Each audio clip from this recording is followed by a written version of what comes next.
एक पेड़ के नीचे बैठे थे बैल चार, एक झूमकर बोला यारों हो जाओ तैयार, क्योंकि आया पोला का त्योहार, आया पोला का त्योहार।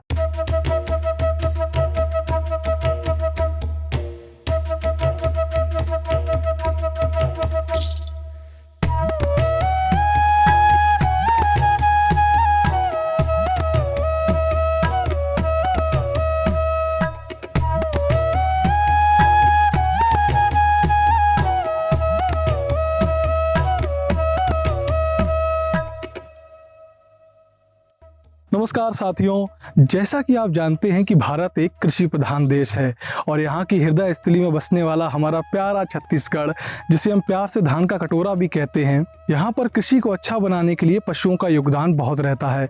इसीलिए यहाँ का किसान अपनी गाय बैलों की पूजा आराधना करता है।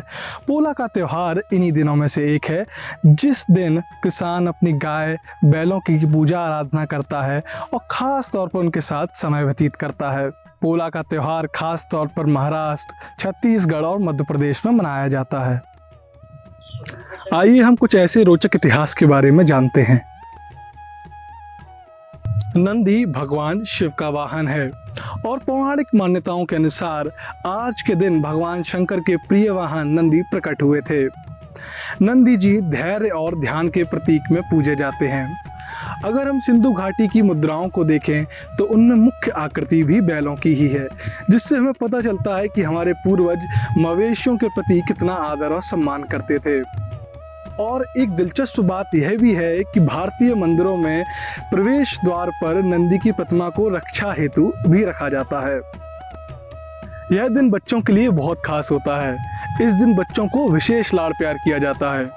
पोला त्यौहार मनाने के पीछे यह भी कहावत है कि जब श्रावण मास में खेती किसानी के काम समाप्त हो जाते हैं तो अन्न माता गर्भ धारण करती है, यानी कि धान के पौधों में दूध भरता है, जिसे हम छत्तीसगढ़ी में पोठरी पान कहते हैं, और किसान अपनी गाय बैलों की आराधना और पूजा करता है।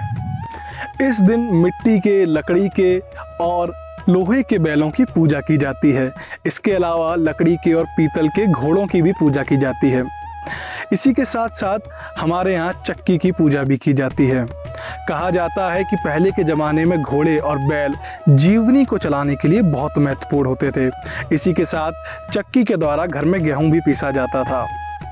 इस दिन तरह तरह के पकवान इनको चढ़ाए जाते हैं, जैसे मीठा चीला, खुरमी, ठेठरी इत्यादि, और भी पारंपरिक भोजन बनाए जाते हैं। पोला को दो तरह से मनाया जाता है। एक होता है बड़ा पोला और छोटा पोला। बड़े पोला में हम बैलों को सजाकर उनकी पूजा करते हैं, जबकि छोटे पोला में बच्चे खिलौने के बैलों को ले जाते हैं और मोहल्ले के पड़ोस के घरों में जाकर उन्हें दिखाते हैं और उन्हें उसके बदले में पैसे और गिफ्ट दिए जाते हैं। तो आइए चलते हैं मिट्टी के बैल और खिलौने बनाने वाले कारीगर के पास।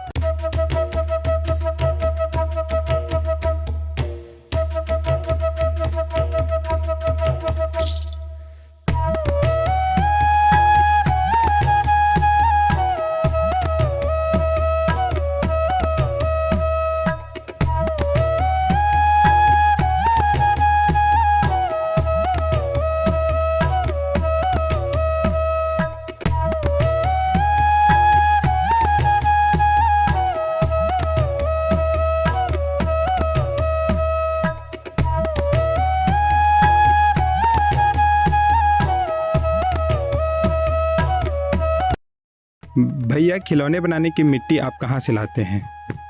हम लोग मिट्टी ऐसे तो प्राय सभी जगह से मिल जाता है, पर आजकल अब पहले जितना मिट्टी हम लोग को मिल नहीं पाता।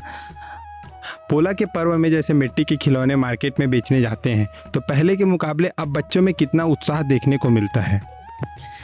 मिट्टी के खिलौने पहले तो क्या है, मिट्टी के खिलौने अच्छा चलता था। अब इस बार क्या है, चाइने का माल और प्लास्टिक का खिलौना वगैरह आ गया है, तो मिट्टी का खिलौना भी बहुत कम हो गया है, बिकता नहीं, अब बहुत कम हो गया है।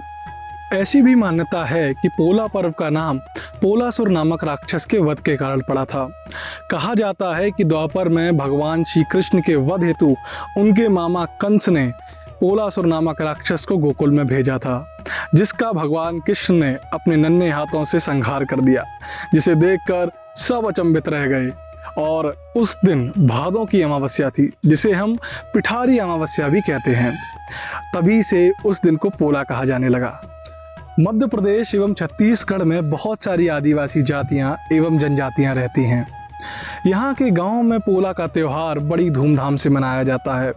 इस दिन लोग सुबह बांके सजीले बैलों को नहला धुलाकर उनका श्रृंगार करते हैं, उनके शरीर पर हल्दी का लेप लगाते हैं और उनके सींगों पर सुंदर सुंदर चित्रकारियाँ करते हैं। पैरों में घुंघरू बांधते हैं और पीतल अथवा रंग बिरंगी रस्सियों को गूंथ कर उनमें घंटियां बांधकर बैलों के गले में पहनाते हैं। पोला का त्यौहार हर इंसान को पशुओं का सम्मान करना सिखाता है और जैसे जैसे यह त्यौहार आने लगता है, सभी लोग किसानों को हैप्पी पोला कहकर मुबारकबाद देने लगते हैं। इसी कामना के साथ हम आपसे विदा लेते हैं और आपको पोला की बहुत बहुत शुभकामनाएं देते हैं।